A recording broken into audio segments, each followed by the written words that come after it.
I discovered at a very young age, laughter rules. My earliest recollection of laughter, I was about 6 years old, and my parents bought me a comedy album by a guy named Alan Sherman. It was called My Son the Nut, and it featured the song, a hit at the time, called Hello Mutta, Hello Fada. Some of you remember. For those of you who are too young to remember, the song was written by a young boy, the letter was written by a young boy to his parents while he was away at summer camp, and he was not having a good time at all. For those of you who do know the words, please feel free to sing along because it started like this. Hello Mutta, hello Fada, here I am at Camp Granada. Camp is very entertaining, and they say we'll have some fun if it stops raining. Very funny song at the time, and it went on, and it was recorded in front of a live audience. So every time the comedian said something funny, you could hear them laugh. I found that if I sang the song for my family, they laughed for me, even though the song wasn't mine, and I liked it. I also realized at a young age, pretty much grammar school, that I had a good ability to make people laugh. My poor mother was called into school every 2 weeks, always the same conversation with the teachers. Jeffrey is so smart, but he never stops talking. Jeffrey doesn't raise his hand. He's always shouting out silly things to make the rest of the kids laugh. Jeffrey is the class clown, and he's never going to live up to his potential. Mom wasn't happy. My teachers weren't happy, but I was happy because people laughed, and that made me popular, and it made me feel accepted.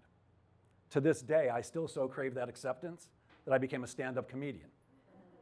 In fact, tomorrow night, I'll be at Governor's in Levittown, appearing in the 2023 Long Island Laugh-Off as a finalist. Someone tomorrow night is going to be named Long Island's funniest new comedian. Maybe me.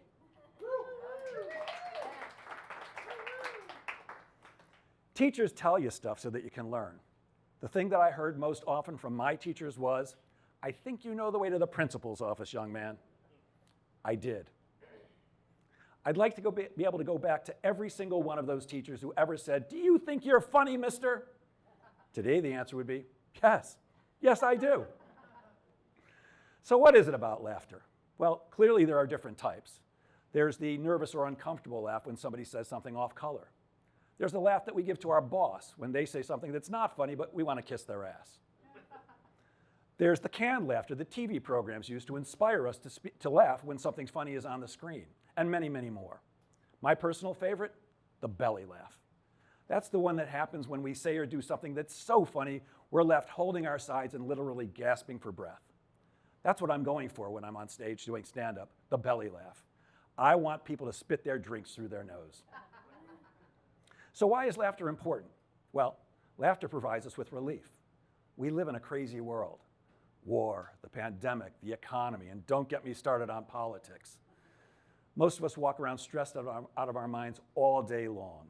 We're bombarded constantly with thousands of messages. People who want some of our time, people who want to sell us something, bad news, kids, dogs, parents. It's constant. One of the best ways to relieve the stress of everyday living is by laughing regularly. As for me, I like to smoke weed and drink tequila, but laughter is very good too. In a recent article, the National Institutes of Health said that laughter is a hormone-induced infusion that relieves stress and anxiety. Laughter releases the happy chemicals in our brain, dopamine, oxytocin, and endorphins. Laughter relieves stress. Some of you may find this hard to believe, not really, but comedians don't make very much money. Now, if you're the Jerry Seinfeld level comedian, you make a lot of cash, but most of us do it because we love what we're doing. We love comedy, and we love laughter. We love making people laugh. While making enough money at stand-up is certainly a dream of mine, the truth is I actually have a day job. I'm a sales trainer. I work with individuals and companies all over the world to help them increase their sales. I've worked with companies that you've heard of, like Cisco Systems, Siemens, Aramark, Citibank, and many others, doing full-day seminars for their salespeople and sales managers, helping them to increase their sales. Now, as fascinating as I think I am, I realize it might be just a little bit boring to sit and listen to me drone on for 8 hours about how to sell. So I've always used humor and laughter to keep people engaged and involved. Laughter provides a shared experience. When I started my comedy career 2 years ago, a friend of mine was very encouraging. And after about 2 months of doing stand-up, I called him and said, "Man, I love doing stand-up. I love getting laughs." And he said something at that moment that was very profound. He said, "Jeff, instead of trying to get laughs, try to give laughs." In the moment, I kind of blew him off and said, yeah, that makes a lot of sense. And I wasn't really considering it very strongly. But later that day, I was driving in my car into New York City, and it struck me. His words came to me again, and I actually had to pull over and consider them. Get laughs, give laughs. My comedy changed that day, because now, when I go on stage to do stand-up, I'm not trying to selfishly get laughs. I'm trying to give the audience the gift of laughter. Laughter can be a gift of generosity. That same gentleman who inspired me, a very funny guy named Greg Kettner, he told me a story. He said that he was doing stand-up one time, and Robin Williams, the late great Robin Williams, came into the club. Greg ended his set, and then Robin got up and did 2.5 hours. And afterwards, Greg was fortunate enough to sit and chat with Robin. He says that Robin gave him some advice that day. He said, "Greg, keep doing what you're doing. Keep making people laugh, because you never know how you'll affect somebody else's life when you make them laugh." Greg shares another story, which I want to share with you. He said one time he was in Vancouver, Canada, doing stand-up, and he was about 5 minutes into a set when 2 gentlemen, who later turned out to be a father and son, walked in, sat in the front row, put their feet on the stage, crossed their arms, and clearly were not having a good time. Greg made it his mission to get those guys to laugh. And he says that after a few minutes, he actually had them. They were laughing and enjoying themselves. After he was done, he spoke with the 2. He asked if they had ever been to the club before. And they said they hadn't, even though they had passed it every day for 8 weeks. You see, they were going to the hospital across the street to visit their wife and mother, who had been diagnosed with breast cancer. Terrible. They told him that every day they would go visit with the woman, talk to the doctors, and at the end of the day, they were so exhausted and drained, all they could do was slam some dinner down their throats and then go to sleep. Greg asked how she was doing, and the son looked him in the eye and said, "Mom died." Greg hugged them and cried with them. And after that, the father said, "Greg, thank you so much for making us laugh. This is the first time in 8 weeks that we've even felt halfway normal." Laughter can be a gift of generosity. Before I go, I want to try to give you one gift of laughter and maybe teach you a technique that might be useful if you have the same problem I do. I can't remember people's names to save my life.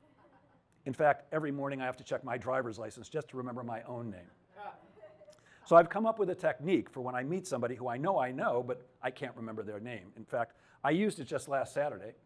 I was walking through Times Square on my way to the Broadway Comedy Club to do a gig, and about halfway up the block, I saw a guy looking at me like he knew me with a big smile on his face. And I immediately said, "Oh, I know this guy. I've worked with him a couple of times. I can't remember his name." Anyways, he walked up to me with that big smile, gave me a huge hug and said, "Jeff!" And I hugged him back and said, "Dude!"